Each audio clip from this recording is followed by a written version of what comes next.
So let me continue where we're at. So as I was saying, you got to come in with a very coachable mindset, okay? I'm actually a pretty tough coach to work with because I take no fucking bullshit. Like, I don't fuck around, okay? And it's funny because if you know me outside of coaching, I'm actually like too chill. I'm like too chill. You know what I mean? I'm just usually like making weird jokes, fucking around, trolling a lot, trolling bitches, right?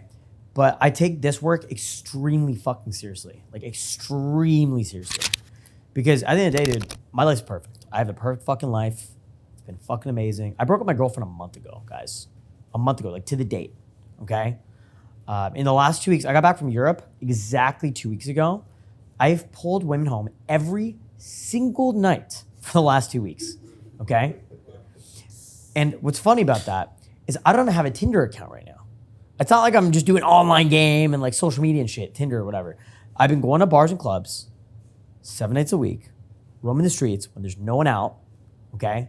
I leave the house at midnight, chat up a chick, bring them back, okay? Last night, I'm out with our boy Michael. You guys are gonna meet Michael. You're gonna love Michael. Michael's my prodigy, okay? Michael truly is my prodigy because when I met Michael, he had like a 15 body count. Pretty much, he'd just done a year of game. And he was hitting on, I was pulling a group of girls and he started like cold approaching the girls I was pulling. But he was a promoter on my promoter team. My ex nightlife partner, business partner, fucking hired him. And I pulled him aside, I'm like, what the fuck are you doing? Why, you're on a promoter team, right? I'm like, do you want me to fire you and blacklist you? I'm gonna ban you from the club, bro. What are you doing? Like hitting on the girls I'm pulling. He's like, I'm sorry, I just don't know what I'm doing, I'm sorry. I took Michael under my wing. I've trained him up. And he's approaching 100 leg count in like a year and a half. Okay. Last year, I think he did like 60 women and he has like a full-time career. It's not like a full-time dating coach or nothing, but he's become my assistant coach. We go out every fucking night. You're gonna meet him. He's a fucking awesome guy to game with. He's gonna be your personal wingman, right? We've got Aiden. Aiden is a personal friend, brother, and mentor to me. Okay. Seriously. Aiden is such a fucking gem, such a like immense, what do you even call that? Like plethora of knowledge and understanding of masculine empowerment, personal development, and male-female dynamics, relationships especially, okay? He's the kind of guy who will teach you how to capture a woman's soul, okay? I can't even tell you guys how much Aiden has personally helped me in my life, my dating life, and with my relationships, okay? And just personal development all around. Over the last 10 years ago, and even in the last month, okay? This guy is a fucking, like, genius, okay? Aiden's last name is like, it's like Aiden G, and I was like, no, Aiden, you're gonna change your name to Aiden Genius. Like, because that's like the level he's at. He's actually like hyper intelligent and extremely successful with women, okay? And when I say leave your ego at the door, you guys are all intelligent guys in your own field of whatever it is you do, your own upbringing, your own experience in life, right? I'm sure there's a lot I can learn from each and every single one of you, okay? But at the end of the day, you have to leave your ego at the door so that you can grow and elevate, okay? Do you guys understand that? Because there will be times I'll be hard on you. There'll be times I fucking push you, right? And nobody likes that. No one likes to be pushed. I was in the gym with my buddy Clint the other day. Dude's 41 years old, jacked as fuck. Looks like he's 25. Women think he's 25. Girls always guess your age. How old are you? Like 25? He's like, yeah, sure. Right? He's U.S. military. He's a multi-millionaire. He's a multi-millionaire, okay? He's 1,000 leg count, right? He's very successful women. He owned a nightclub. He worked at a strip club. He was like a DJ. Now he's retired. He just travels the world and fucks hoes. And Clint is a very brilliant individual.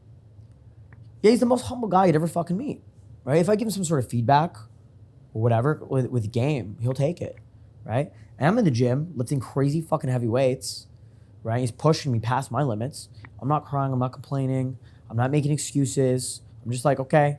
I mean, you're obviously bigger than me. You're obviously more jacked than me. You've obviously spent way more time with this stuff than me, so I'm just gonna shut the fuck up and listen.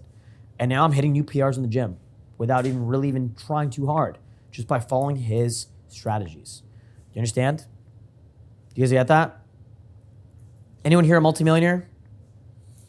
Anyone here fucked over 500 women? Okay. So if I don't like to take people's advice really, unless I'm willing to trade places with them, right?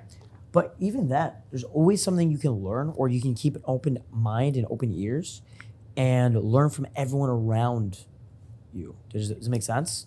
In fact, I like to learn from guys with less game than me, right? Because, well, maybe they're like, it's something really interesting. I find like when you're pretty advanced with certain things, it's hard for you to find relatability to like the beginning. So I like to look at guys who are doing like game, pickup or whatever, and they're at like a lower level, but I like to see what they're doing and kind of analyze what they're doing and see how can I like relearn the basics and the fundamentals.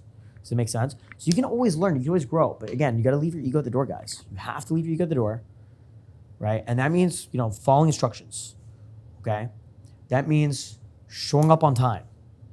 This is Toronto. The traffic is fucking retarded.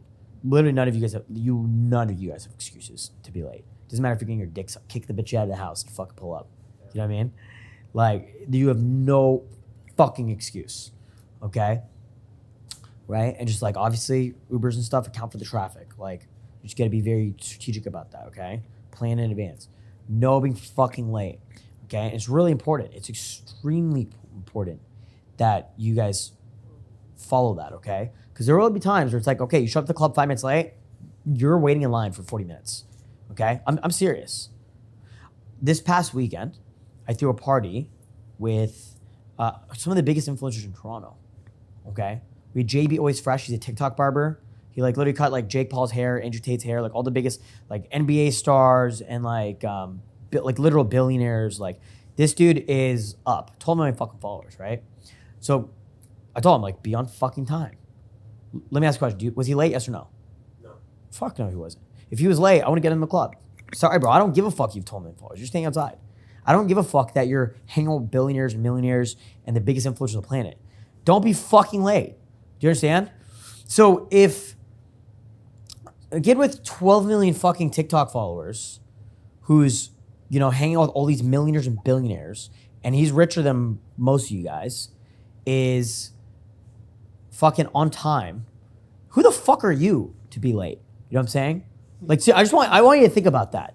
So I seriously want you to think about that, okay? Leave your ego at the door, guys. Ego is the enemy, okay? Do you understand that?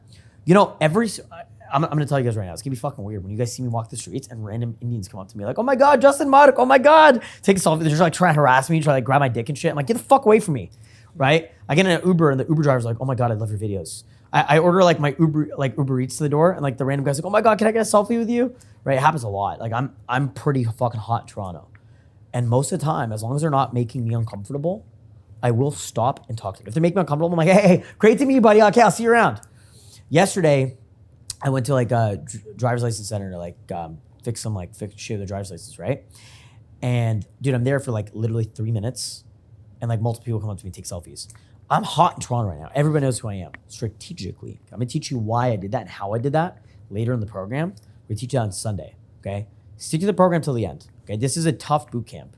I've had clients that are like, I can't do this. This isn't for me. And they just like, fucking drop out. And it's funny because even for like 3 days of fucking coaching, their life still fucking changed completely, right? But they're just fucking pussies. I don't want them in my network. I don't want to call them a friend if they didn't make it to the end. They're a fucking little bitch. You're a fucking pussy. Fuck off. Don't talk to me, okay? If you can't make it past 8 days of coaching, it's like you're meant for fucking mediocrity. Seriously. That's how I see it, I do not respect the guys that can't make it past 8 days. You know what I'm saying? But even then, their lives change. It's even crazier. I had a student last year who did the boot camp, made it to the end. He was like the only guy who didn't get laid. The only dude. To be fair, he was 300 pounds, right? Super overweight.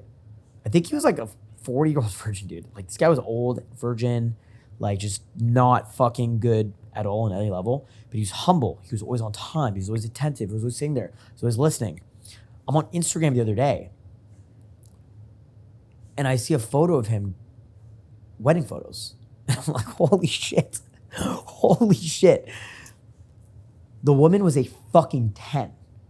He'd obviously lost a bunch of weight. He's still a bit overweight, but he had lost a ton of weight. But the woman is a fucking 10. And I'm like, what the fuck? right? This guy was like a 35-year-old virgin, right? And he just found a wife who's a baddie. And I was thinking about it, I'm like, man, there's no way he would have done this without coaching. Actually, someone who was on a Technical boot camp sent me that, and he's like, dude, you're the best coach on the planet. Like, nobody else has receipts like this. This is fucking ridiculous. And I'm like, wow, that is fucking nuts, you know? But you got to show up on time. You got to be humble. You got to humble yourself. You got to fucking really lock in here, okay?